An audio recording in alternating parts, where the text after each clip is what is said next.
Proverbes, chapitre 26. Folie, querelle et mensonge.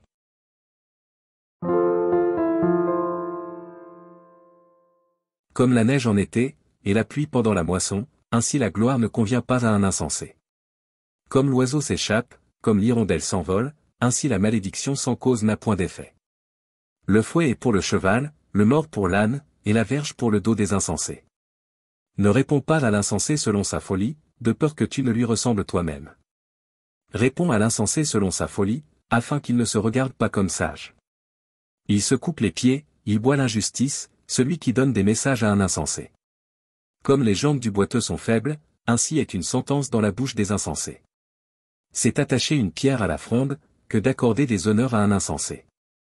Comme une épine qui se dresse dans la main d'un homme ivre, ainsi est une sentence dans la bouche des insensés. Comme un archer qui blesse tout le monde, ainsi est celui qui prend à gage les insensés et les premiers venus. Comme un chien qui retourne à ce qu'il a vomi, ainsi est un insensé qui revient à sa folie. Si tu vois un homme qui se croit sage, il y a plus à espérer d'un insensé que de lui. Le paresseux dit, il y a un lion sur le chemin, il y a un lion dans les rues.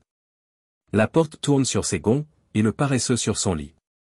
Le paresseux plonge sa main dans le plat, et il trouve pénible de la ramener à sa bouche. Le paresseux se croit plus sage que cet homme qui répond avec bon sens.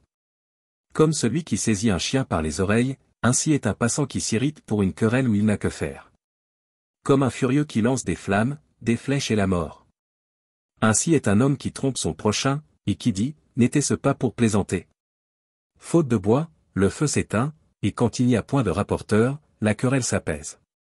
Le charbon produit un brasier, et le bois du feu, ainsi un homme querelleur échauffe une dispute. Les paroles du rapporteur sont comme des friandises, elles descendent jusqu'au fond des entrailles.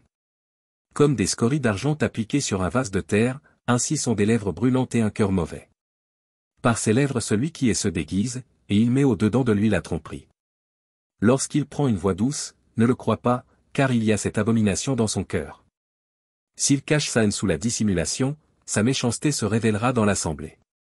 Celui qui creuse une fosse y tombe, et la pierre revient sur celui qui la roule. La langue fausse est ce qu'elle écrase, et la bouche flatteuse prépare la ruine.